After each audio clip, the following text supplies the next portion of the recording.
Sarah Matthews pressed her jeweler's loupe closer to her eye, examining the faded sepia photograph under the bright LED lamps of her Charleston restoration studio.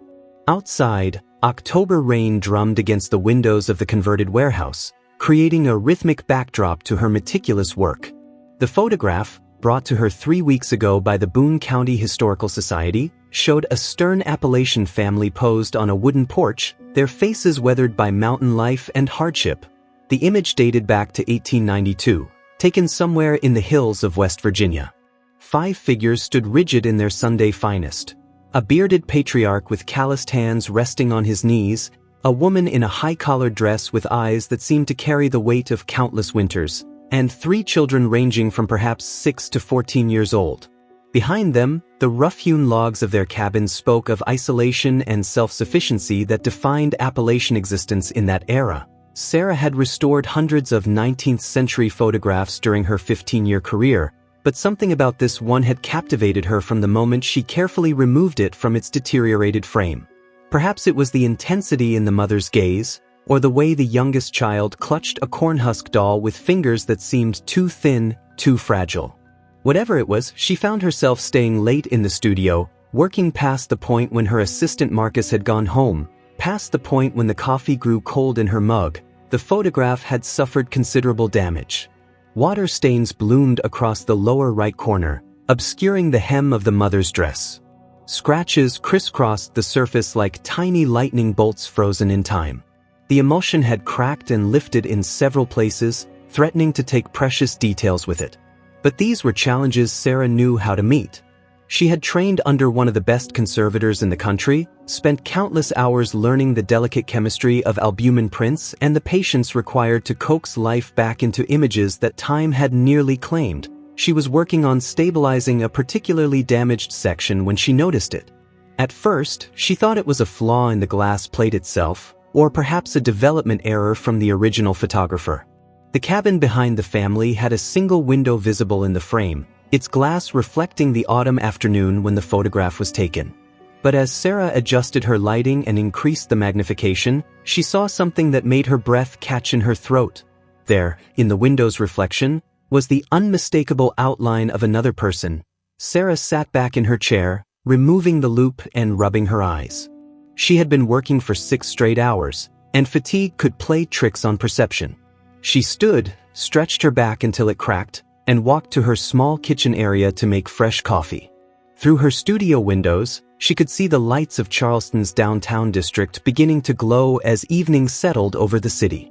The rain had intensified, and she could hear the distant rumble of thunder rolling across the Kanawha River. With a fresh cup of coffee in hand, she returned to her workstation. The photograph still lay under the lights, the family frozen in their formal poses, unaware that more than a century later, someone would be studying their image with such intensity. Sarah repositioned the loupe and examined the window reflection again, this time with fresh eyes and sharper focus. The figure was definitely there. It appeared to be a woman, judging by what looked like a long dress or skirt. She seemed to be standing at an angle that suggested she was watching the photography session from inside the cabin, perhaps from a doorway or the edge of the room. The reflection was faint, ghosted by the limitations of 1892 photographic technology and the angle of the light, but it was undeniably human. Sarah reached for her digital camera and began documenting her discovery. She photographed the entire image, then created a series of detailed shots of the window reflection, adjusting lighting angles and exposures to capture every possible variation. Her mind raced with questions. Why would someone be inside the cabin during a formal family portrait? Why wasn't this person included in the photograph? Was this a servant, a relative, or perhaps someone the family wanted to hide? She opened her laptop and began typing notes, her fingers flying across the keyboard as she documented her observations. The timestamp on her computer read 10:43 p.m., but she had no desire to leave. This was why she loved her work. These moments when a photograph revealed itself to be more than just an image, when it became a doorway to questions and mysteries that had been buried for more than a century. The following morning, Sarah arrived at the studio earlier than usual, despite having stayed until nearly 1 a.m. She had barely slept, her mind churning with possibilities about the figure in the window. She had learned long ago that restoration work was never just about fixing damaged images. Every photograph carried stories, sometimes obvious, sometimes hidden in the shadows and reflections that most people never noticed. Her assistant Marcus arrived at 9, shaking rain from his jacket and carrying 2 cups of coffee from the shop down the street. He was a graduate student in art conservation, talented and eager to learn, with an eye for detail that rivaled Sarah's own. She had been mentoring him for 2 years, and he had become invaluable to her work. "You're not going to believe what I found last night," Sarah said, barely waiting for him to put down the coffees before launching into an explanation. She showed him the photographs she had taken, pointing out the figure in the window reflection. Marcus leaned in close, studying the images on her computer monitor. His expression shifted from polite interest to genuine fascination. "That's incredible," he said slowly. "Have you counted the people visible in the main portrait?" 5, Sarah confirmed. "Father, mother, 3 children." "So this would be a 6th person," Marcus said. "But they're not in the family grouping. They're inside watching." He looked up at her. "Do we know anything about this family? Who they were, where exactly this was taken?" Sarah pulled out the paperwork that had accompanied the photograph. The Boone County Historical Society has it listed as the Harmon family of Clendenin Hollow. That's in the southwestern part of West Virginia, deep in the mountains. According to the notes, the father was Elijah Harmon, the mother was Rebecca. The children were named Thomas, Martha, and young Elijah Jr. The photographer was apparently an itinerant who traveled through the hollows taking portraits for families who could afford them. "What happened to the family?" Marcus asked. Sarah shook her head. "The documentation doesn't say."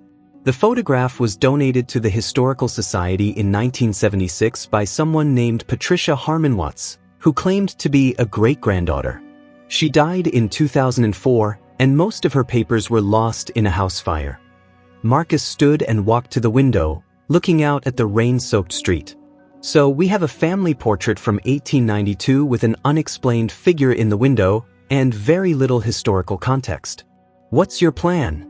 Sarah smiled. This was one of the things she appreciated about Marcus. He didn't ask whether she planned to investigate further. He assumed she would, because he understood that curiosity was as essential to their work as technical skill. "I want to finish the restoration first," she said. "Clean up the image as much as possible, see if we can enhance the reflection enough to get more details about this person.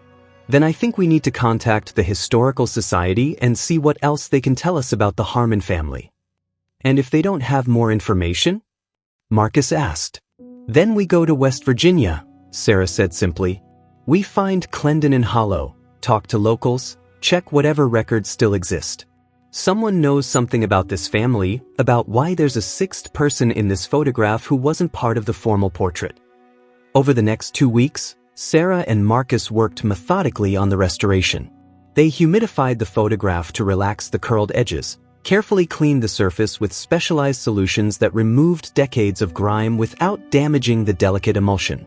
They stabilized the areas where the image had begun to lift, using techniques that would have seemed like magic to the photographer who had created this image more than a century ago. As the photograph emerged from beneath the damage, details became clearer. The father's beard showed streaks of gray that had been hidden by water stains. The mother's dress revealed intricate hand-stitching around the collar, suggesting either considerable skill or significant hours of labor, perhaps both. The oldest child, Thomas, had a scar above his left eyebrow, barely visible but definitely there. The middle child, Martha, wore a small brooch at her throat, possibly the family's only piece of jewelry.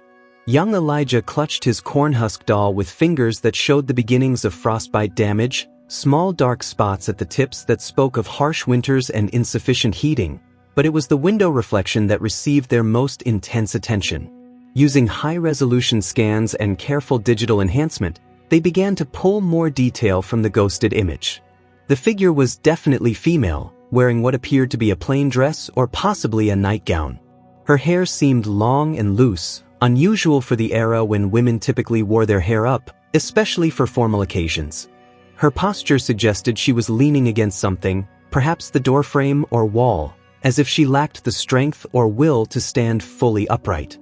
"Look at her position," Marcus said one afternoon, pointing at the enhanced image on his monitor.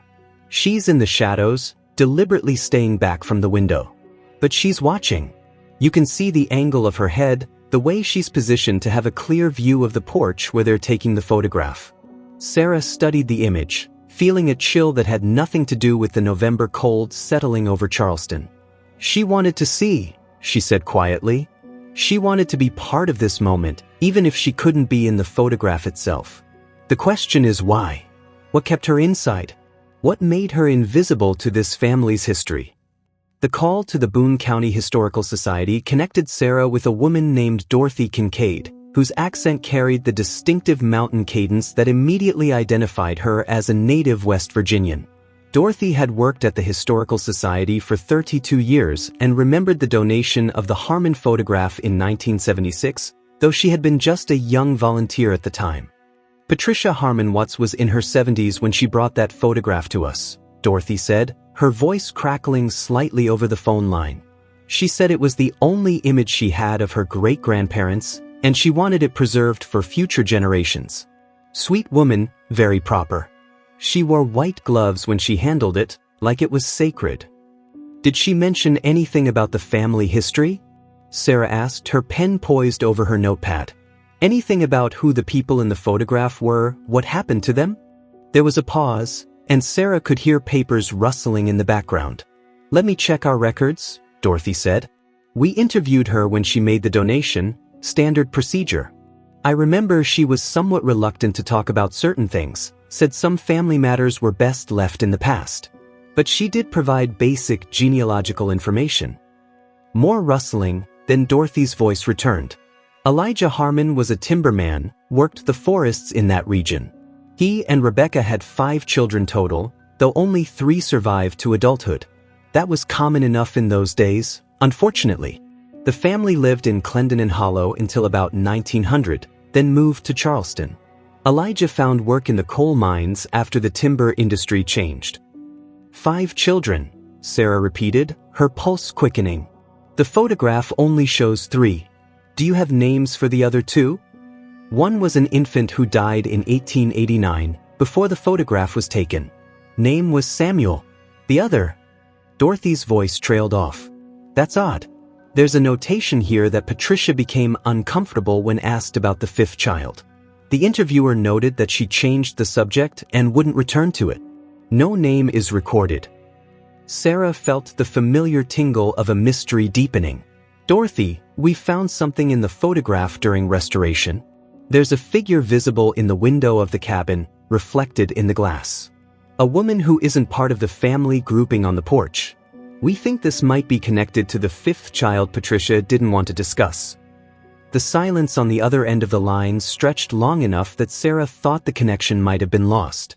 Then Dorothy spoke, her voice lower, more cautious. "You need to understand something about Appalachian families from that era.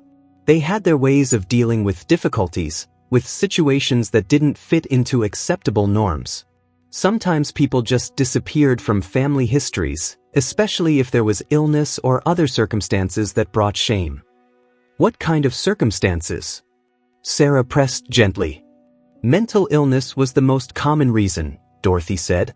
"Families often kept afflicted members hidden away, especially women. There was tremendous stigma. Or it could have been physical deformity, chronic illness, anything that marked someone as different. Some families dealt with it by pretending those individuals didn't exist, especially in formal records and photographs." Sarah thanked Dorothy and promised to send her the enhanced images of the window reflection.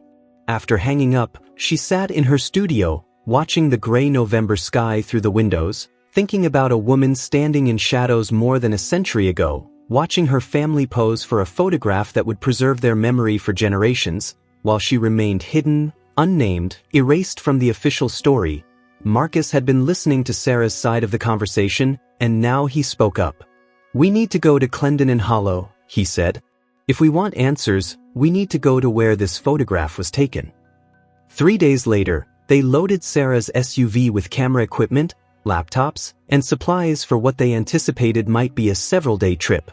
The drive from Charleston to the southwestern mountains of West Virginia took them through increasingly remote terrain. They followed Route 60 west, then turned south onto smaller roads that wound through valleys where fog clung to the hillsides like smoke. The November landscape was bare of leaves, revealing the bones of the mountains, the exposed rock faces, and the hollers that cut deep into the earth like old wounds. Clendenin Hollow proved difficult to find. It wasn't marked on most modern maps, and GPS became unreliable as they penetrated deeper into the mountains. They stopped at a gas station in a small town called Beaumont, where an elderly man pumping gas directed them to take a particular unmarked road about 3 miles further south. Used to be several families lived up in Clendenin, the man said, his accent so thick that Sarah had to concentrate to parse his words.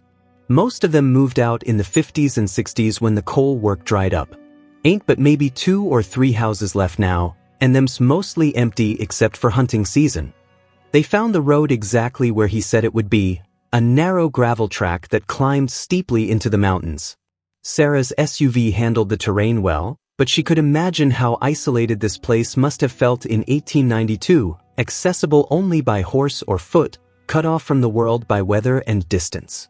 The hollow opened up after about 2 miles of climbing, revealing a narrow valley surrounded by steep ridges. Bare trees stood like sentinels on the slopes, and a small creek ran down the center of the valley, its water dark with tannins from fallen leaves. They saw the ruins of several structures, stone chimneys standing alone where houses had once been, their wooden walls long since collapsed or burned. Sarah pulled off the road near what appeared to have been the largest homestead, and they got out to explore. The November air was sharp and cold, carrying the smell of damp earth and decay. No other sounds disturbed the silence except their footsteps and the distant murmur of the creek. "This could be it," Marcus said, examining the remains of a foundation.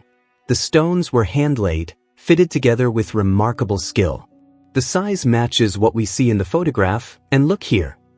He pointed to several large timbers lying nearby, remnants of what had been the cabin's log walls. "These are chestnut logs, you can tell by the grain. That dates them to before the blight, which fits our 1892 timeline." Sarah pulled out a printed copy of the original photograph and compared it to the ruins. The angle seemed right, the relationship between the cabin and the slope behind it matched. "I think you're right," she said. This was the Harmon place. They spent the next several hours documenting the site, photographing everything from multiple angles, taking measurements, collecting samples of the wood and stone for dating if necessary. Sarah found herself repeatedly looking at the spot where the cabin's window would have been, imagining the woman who had stood there one autumn day in 1892, watching her family pose for posterity while she remained hidden. As afternoon shifted toward evening and the light began to fade, they heard the sound of a vehicle approaching. An old pickup truck, rust-red and battered, came up the hollow road and stopped near Sarah's SUV. A man in his 60s climbed out, wearing a canvas jacket and a ball cap with a coal company logo. His face had the weathered look of someone who had spent most of his life outdoors, and his eyes were sharp with intelligence and curiosity. "You folks lost?" he asked, his tone more friendly than challenging. Sarah introduced herself and Marcus, explaining their interest in the Harmon family and the photograph they were restoring. The man's expression shifted to one of recognition and something else, something that looked like sadness mixed with understanding. "Name's Robert Harmon," he said. "Elijah was my great-great-grandfather. This here was his place." He walked closer to the ruins, his hands in his pockets, studying the remains of his ancestors' home. "Haven't been up here in probably 5 years. Used to come hunt these woods with my father, and he'd tell stories about the old days, about the people who lived here when the hollow was alive." Sarah felt her heart rate increase. This was an unexpected piece of luck, finding a direct descendant. "Robert, we've discovered something unusual in the photograph we're restoring. There's a figure visible in the window of the cabin, someone who wasn't part of the family grouping in the main photograph. We're trying to identify who this person was." Robert's expression grew more guarded, and he looked away toward the darkening tree-line. The silence stretched uncomfortably before he finally spoke. "My father told me there was a sister," he said quietly. "Elijah and Rebecca had a daughter named Carolyn. She would have been about 16 in 1892. But she had troubles, mental troubles. Today they'd call it something specific, give it a medical name, but back then they just said she was afflicted. The family kept her home, cared for her as best they could. She wasn't violent or dangerous, but she wasn't right either. Had episodes where she couldn't speak or move, other times when she'd wander off if they didn't watch her careful. He paused, seeming to struggle with what to say next. Story goes that when the photographer came through, Rebecca wanted a family portrait but didn't want Caroline in it. Shame, I guess, or maybe fear of what people would say. So they left her inside, told her to stay in her room. But Caroline must have come out to watch, stood by the window where she could see her family being photographed without her. Marcus spoke up gently. What happened to Caroline? She died young, Robert said. 1896, so she would have been about 20. They said it was pneumonia, which took a lot of people back then, especially someone already weakened by other afflictions. She's buried in the family plot up on the ridge behind where the cabin stood. My father showed me her grave once. It's just a simple stone, doesn't even have her full name, just says, and the year she died. Robert offered to show them Caroline's grave before the light failed completely. They followed him up a steep path that climbed the ridge behind the cabin ruins. The way was overgrown but still passable, marked by occasional blazes cut into tree trunks decades ago. Sarah's lungs burned from the altitude and exertion, but she pushed forward, driven by the need to find this final piece of Caroline Harmon's nearly erased existence. The family cemetery occupied a small flat area near the ridge top, surrounded by a crumbling stone wall that had once marked it as sacred ground.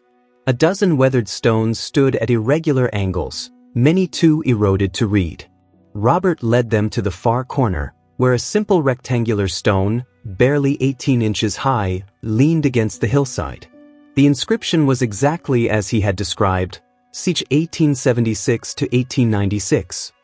Sarah knelt beside the grave, brushing away leaves and debris. 20 years old, she thought. Caroline had been just 20 when she died, for years after that photograph was taken. She imagined the young woman standing at the window, watching her family arrange themselves for the photographer, understanding that she was being excluded from this permanent record of the Harmon family. Had she been angry? Or had she simply accepted it as the way things were, another in a long series of exclusions and erasures that defined her life? Marcus was photographing the grave site, documenting everything methodically. Robert stood nearby, his hands still in his pockets, his expression distant. My father said that Rebecca never got over Caroline's death, he said quietly. Said she blamed herself for keeping the girl hidden away, for being ashamed of her own daughter. After Caroline died, Rebecca wore black for the rest of her life, even though that wasn't really their custom. She lived another 25 years, died in Charleston in 1921, and my grandfather said she talked about Caroline constantly toward the end, like she was trying to make up for all the years she'd pretended the girl didn't exist. What exactly was wrong with Caroline? Sir asked. You said she had episodes where she couldn't speak or move? Robert shrugged. My father thought it might have been what they now call catatonia, maybe connected to severe depression or some other psychiatric condition. But there was no diagnosis back then, no treatment beyond keeping her safe and hoping she'd come out of it. The family did the best they could with what they knew, which wasn't much. They stood in the growing darkness, 3 people from the 21st century standing beside the grave of a young woman who had been forgotten by almost everyone except for a faint reflection in a window captured by pure chance more than 130 years ago. Sarah felt a profound sadness, not just for Caroline, but for all the others like her, the people who had been deemed unacceptable by their societies and erased from history as if they had never existed. The next morning, they met Robert at a diner in Beaumont. Over coffee and breakfast, he shared what he knew of the family history. Elijah and Rebecca had indeed moved to Charleston around 1900, bringing their surviving children with them. Thomas, the oldest, had died in a mining accident in 1912. Martha had married and had several children, becoming Dorothy's grandmother. Young Elijah had worked in the coal mines until his death from black lung disease in 1943. The family tried to leave the hollow behind, Robert explained. Tried to become city people, leave behind the hardships and the memories. But I think Caroline haunted them, especially Rebecca. My grandfather told me that his mother, Martha, would sometimes talk about her sister, but only late at night, only when she was very old. She said Caroline used to sing, had a beautiful voice. But after her episodes started getting worse, she stopped singing, just went quiet for days or weeks at a time. Sarah shared the enhanced images of the window reflection with Robert, showing him how technology had revealed Caroline's presence in the photograph. He studied the images closely, his weathered face showing emotion he tried to hide. "Thank you for finding her," he said finally. "Thank you for making her visible again." They spent another day in the region, visiting the Boone County Historical Society in person to examine their archives. Dorothy Kincaid greeted them warmly and led them to a back room where boxes of donated materials sat on metal shelves. She pulled down several boxes related to families from Clendenin Hollow, including one labeled Harmon Family Materials. Inside, they found a treasure trove of documents.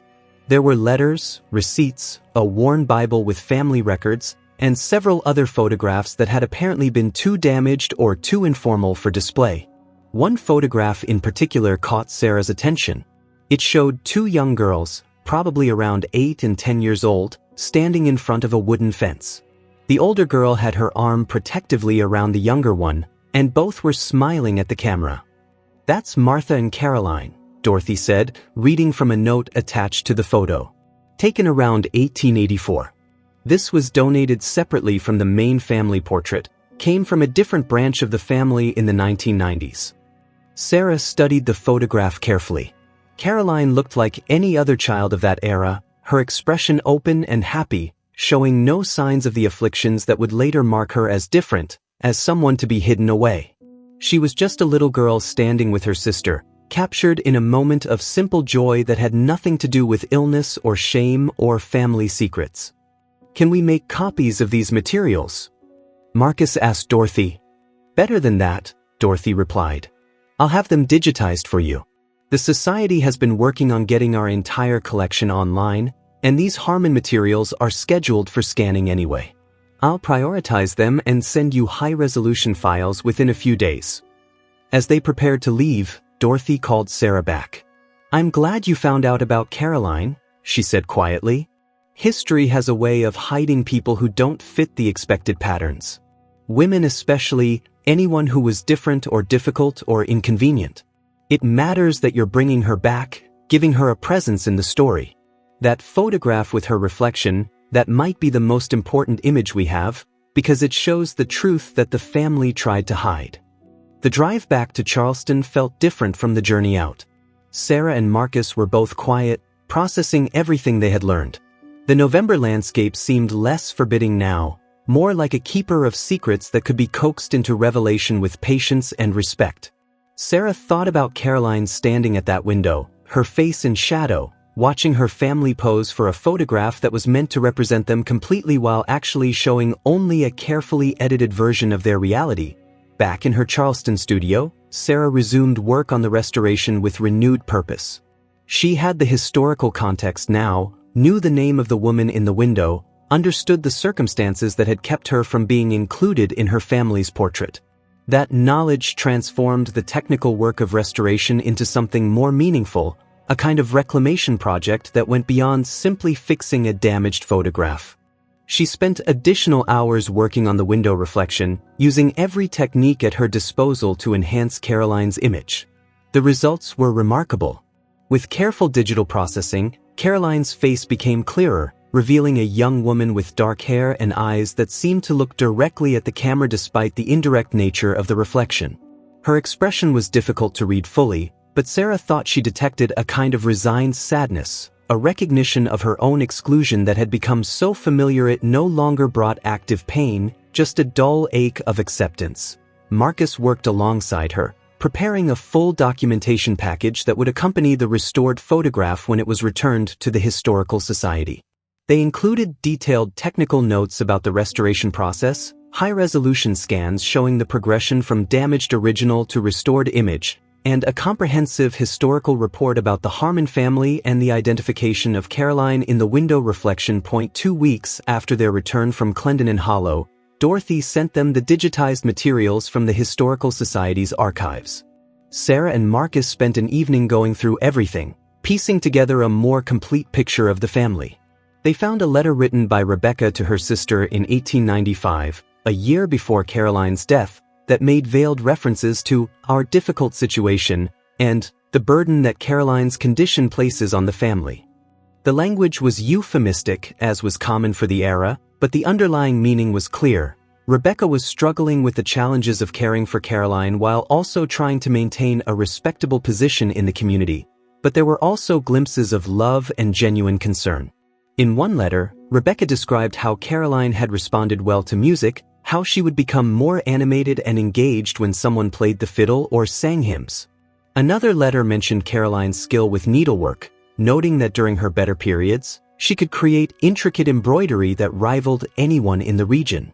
These details painted a picture of a young woman who had real abilities and passions, who wasn't defined entirely by her affliction, but who nevertheless found herself reduced to a family secret, someone to be kept out of sight.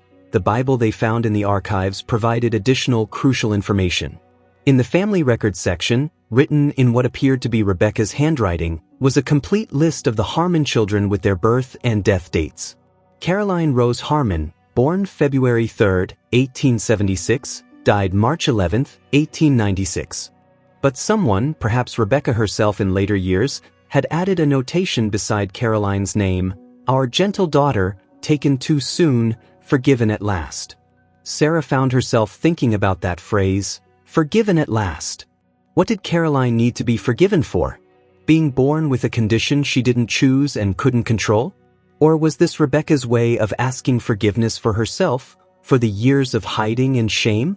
The ambiguity of the note captured perfectly the complicated emotions that must have surrounded Caroline's life and death, the mixture of love, shame, guilt, and grief that Victorian families often felt toward members who didn't conform to social expectations. The formal presentation of the restored photograph took place on a cold December afternoon at the Boone County Historical Society. Sarah and Marcus had driven back to West Virginia for the event, bringing with them not just the restored image but also large prints of the enhanced window reflection and the documentation package they had prepared.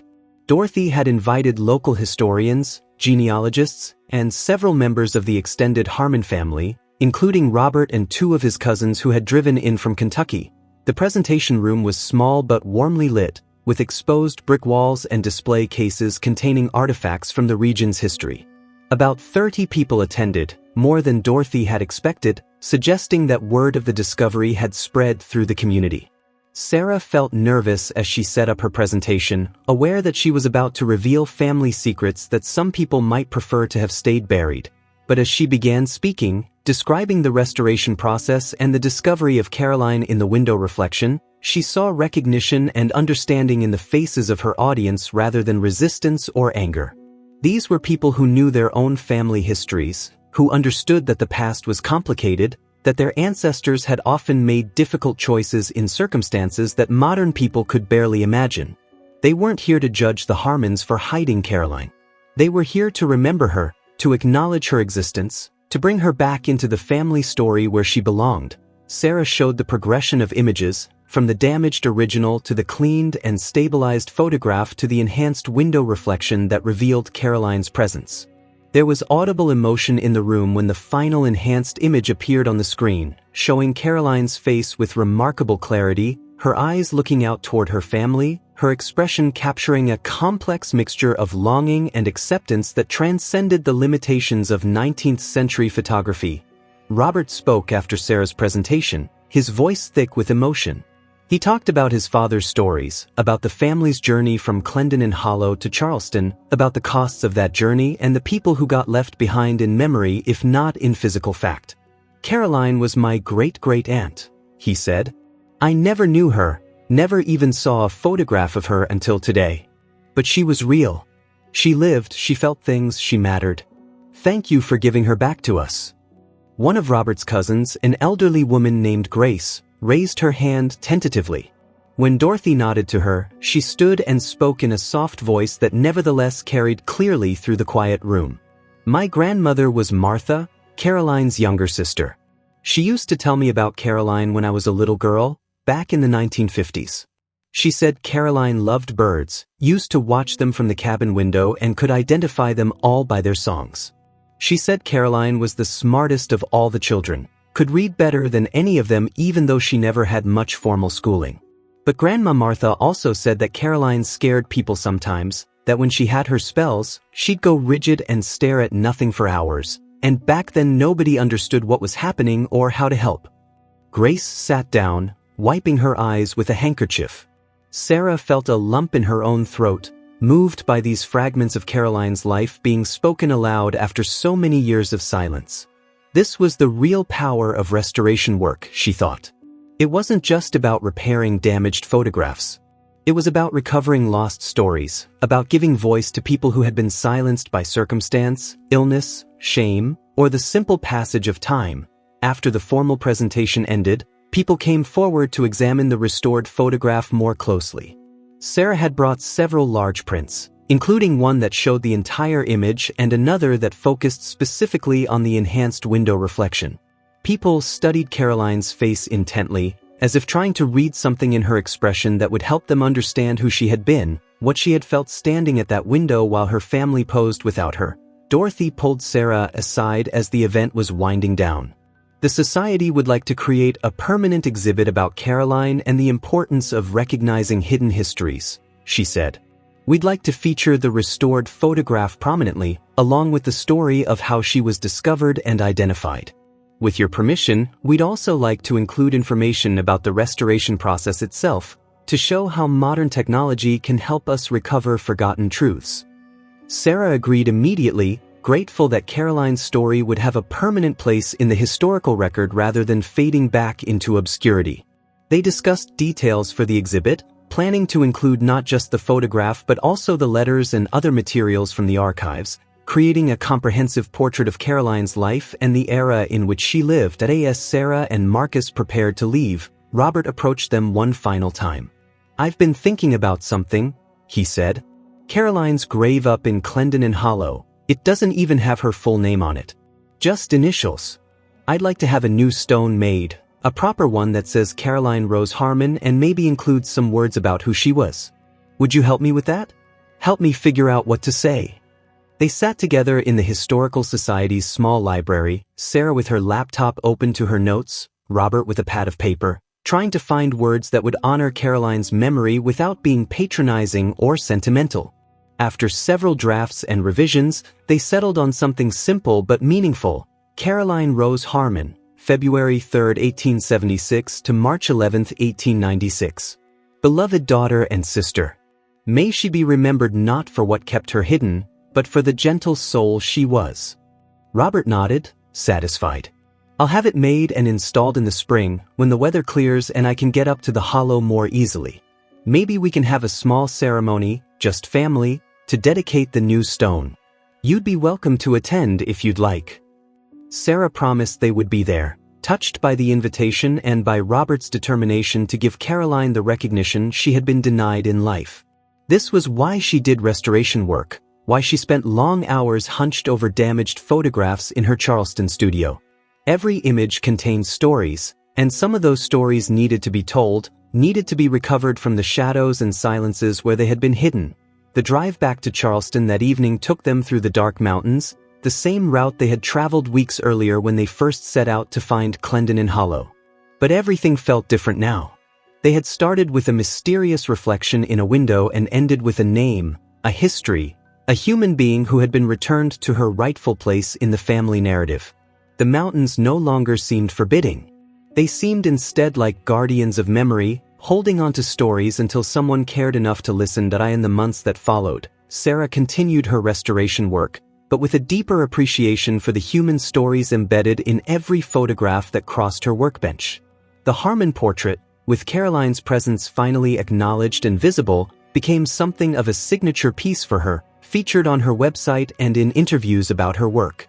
It sparked conversations about hidden histories, about the people who got erased from family stories, and about the power of careful restoration to recover truths that time and circumstance had obscured. The Historical Society's exhibit opened in April, on a warm spring day when the mountains were green with new growth and wildflowers bloomed in the hollows. Sarah and Marcus attended, along with a substantial gathering of Harmon descendants and other community members.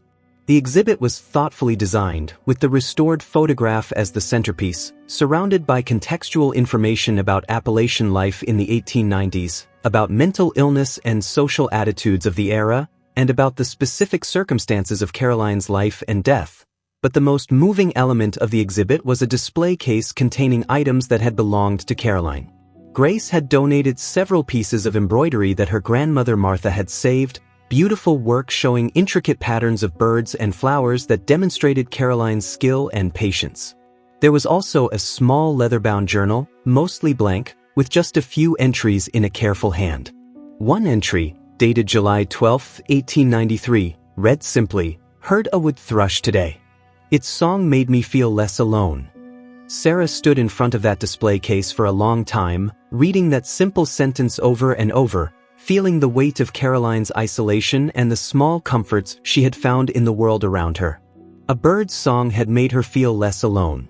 Such a small thing, but perhaps it had been everything to a young woman who spent most of her time hidden away from the world, excluded from her family's public face, invisible except for that one accidental moment when a photographer's glass plate captured her reflection in a window.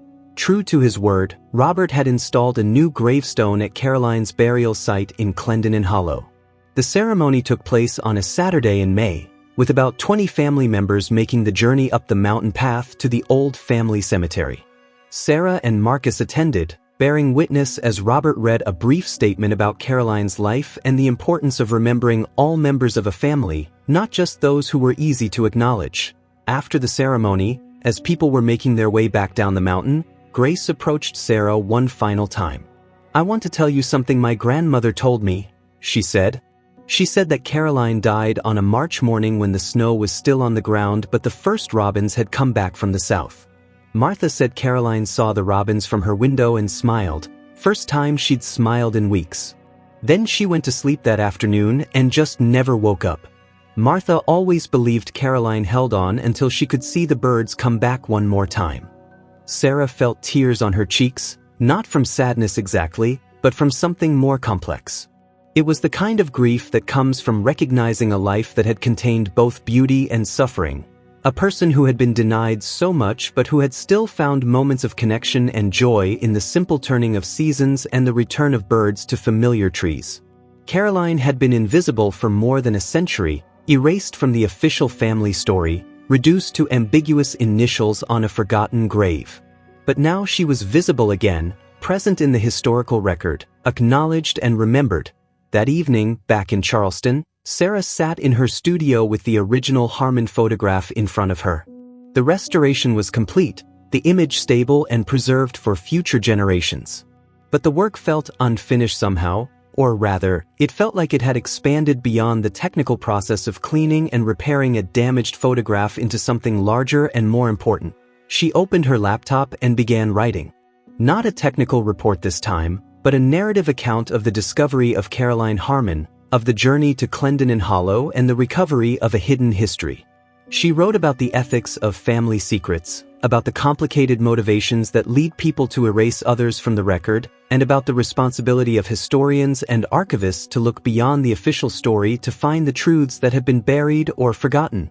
The essay took her several weeks to complete, through multiple drafts and revisions. She sent it to a journal focused on photographic conservation and historical research, and it was accepted for publication. It appeared in print 6 months later, illustrated with images of the Harmon photograph and the enhanced window reflection, along with historical context about Appalachian families and attitudes toward mental illness in the late 19th century. The article generated considerable interest, leading to invitations for Sarah to speak at conferences and symposiums about her work. She always told Caroline's story, using it as an example of how restoration work could go beyond technical preservation to become a kind of historical detective work that recovered lost voices and challenged accepted narratives. She talked about the importance of looking carefully at photographs, of paying attention to reflections and shadows and background details that might contain information the original photographer never intended to capture.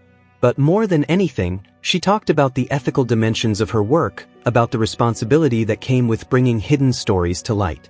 Not every secret needed to be revealed, she argued, but secrets that caused people to be erased from history, that denied their existence and their value as human beings, those secrets needed to be challenged and exposed.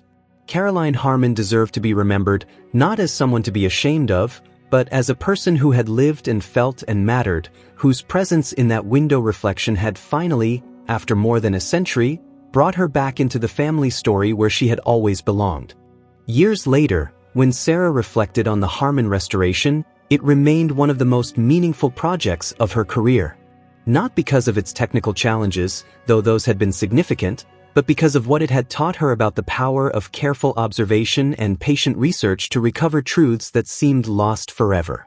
Caroline Rose Harmon, who had spent her short life being hidden and excluded, who had died young and been buried under a stone that didn't even bear her full name, was now part of the historical record, her story preserved and shared, her image visible to anyone who wanted to understand the full truth of the Harmon family portrait taken one autumn day in 1892 in the mountains of West Virginia.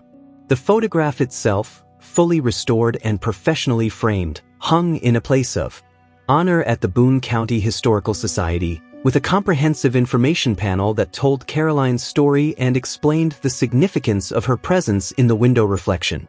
Visitors could see the entire family grouped on the porch, and then could look at the adjacent enhanced image that showed Caroline clearly, no longer hidden in shadow but brought forward into the light where she could finally be seen, recognized, and remembered.